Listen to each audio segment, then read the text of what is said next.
We all want to keep our families safe. Julie and Don Sager love their children and would do anything to protect them. At 18 months old, our toddler's son was exposed to a grave danger. He wasn't hit by a car while riding his bike. He didn't drown in our swimming pool. Something happened while we were working on our home. What we did with this inconspicuous piece of sandpaper killed our son. We sanded our asbestos walls while our son was playing nearby. The warnings were on the inside of the panels.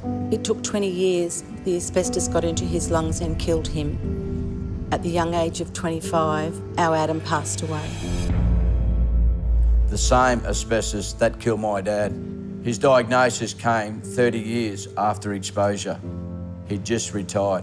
Before doing a home renovation or maintenance, take the proper precautions before starting work.